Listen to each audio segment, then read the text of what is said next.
everyone, my name is Marcus. This is my Reef Nerd YouTube channel. Today I've got a big upgrade for my tank.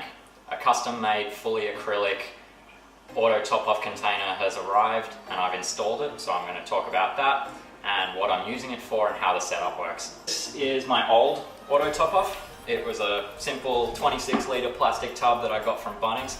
It's been great, except it previously lived right here next to the tank and was very ugly, as you can see. Got a bit of an upgrade now. We have this cabinet, which I built myself, a nice benchtop work area, which I'll be using for fragging or storing stuff on, anything, a wet area for the tank. And this acrylic tub, which I had custom made by Southeast Plastics out in Cheltenham. Now, this has been made exactly to my specifications. As you can see, it is a perfect fit, right down to the millimeter. I gave them all the measurements and the design that I needed, and they custom made this acrylic container for me. It's fully watertight, super strong, super rigid. It even has marking lines, as you can see here, all the way up to 70 litres when this is full. I had it tapped at the top so I could install a float valve, and there's an opening for all of the other tubing from my ATO and any other lines that I run into there. A big upgrade that I've made since having this tub installed is not only my water storage capacity, it's gone from 26 litres to 70 litres, but also I've split out the function of my ATO. Some of you might know that I use Kalkwasser and have previously been running Kalkwasser mixed in with my ATO. What that means is instead of storing RODI water in my ATO, it was actually RODI water and calc powder, making it a supersaturated Kalkwasser mix, which is what gets dosed to my tank at the rate of evaporation. Now that's worked really well for me up until now, but you know, in the hobby you're always trying to improve. So I wanted to split out the functions of dosing Kalkwasser and topping up associated with evaporation, because evaporation can be a different amount every day, and that's not that great for dosing when you're trying to keep a consistent level. So now, as you can see, this is clear water, it's still filling up, and the RO water in there doesn't have calc mixed in with it.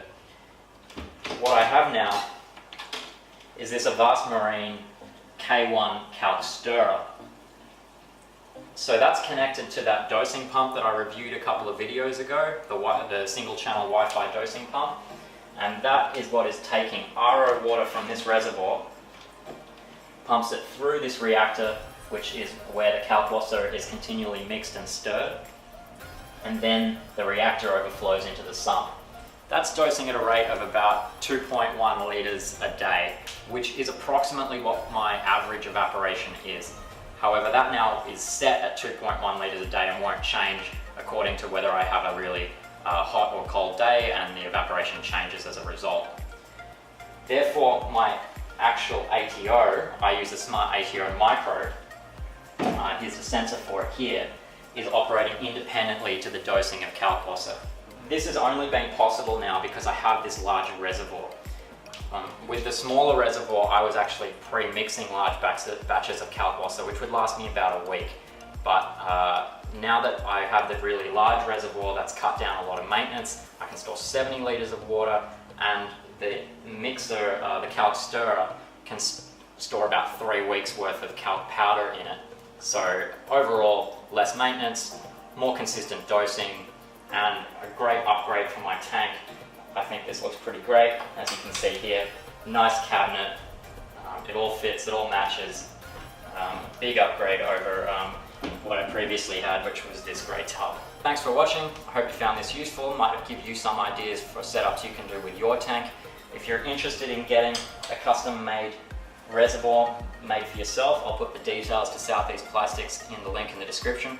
The guys there were really good to work with, and they made me an absolutely awesome custom made reservoir